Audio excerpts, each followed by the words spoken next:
मध्य प्रदेश की राजधानी भोपाल के सचिवालय में अचानक आग लगने की खबर है। शनिवार 9 मार्च की सुबह सचिवालय बिल्डिंग से काले धुएं का गुबार उठा। धुएं से अंदाजा लगाया जा सकता है कि आग भीषण है। ऐसे में दमकल विभाग की गाड़ियां मौके पर पहुंची और आग बुझाने की कोशिश में लग गई। लोकसभा चुनाव से पहले मध्य प्रदेश कांग्रेस को एक बार फिर बड़ा झटका लगा है। पूर्व केंद्रीय मंत्री और कांग्रेस नेता सुरेश पचौरी आज बीजेपी में शामिल हुए। सुरेश पचौरी अपने समर्थकों के साथ शनिवार को बीजेपी की सदस्यता ली। इसके साथ ही पूर्व सांसद गजेंद्र सिंह ने भी बीजेपी का दामन थाम लिया है। उत्तर प्रदेश में विधान परिषद की 13 सीटों के लिए नामांकन हो रहा है। बीते 4 मार्च को नामांकन शुरू हो गया था। इन 13 सीटों से ही बीजेपी के नेतृत्व वाले एनडीए गठबंधन की जीत तय मानी जा रही है, जबकि समाजवादी पार्टी गठबंधन को 3 सीटों पर जीत मिलना बिल्कुल तय है।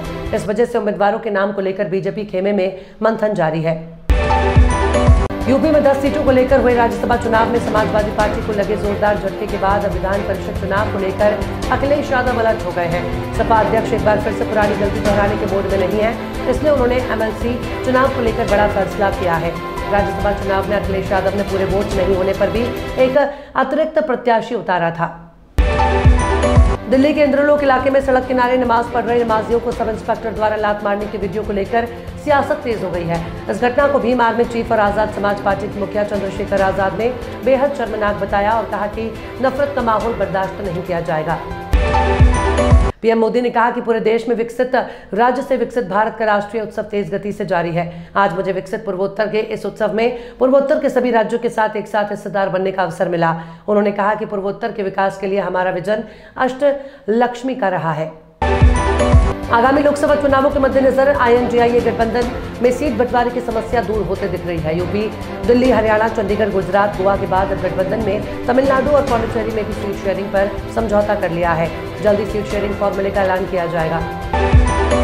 अंतर्राष्ट्रीय महिला दिवस के मौके पर प्रधानमंत्री नरेंद्र मोदी की ओर से देश की महिलाओं को बड़ा तोहफा दिया गया। पीएम मोदी ने ऐलान किया है कि महिलाओं को घरेलू गैस सिलेंडर पर 100 रुपए की छूट दी जाएगी। इस बीच नई दिल्ली लोकसभा सीट से बीजेपी उम्मीदवार बांसुरी स्वराज ने LPG की कीमत कम करने को लेकर पीएम मोदी के फैसले का स्वागत किया।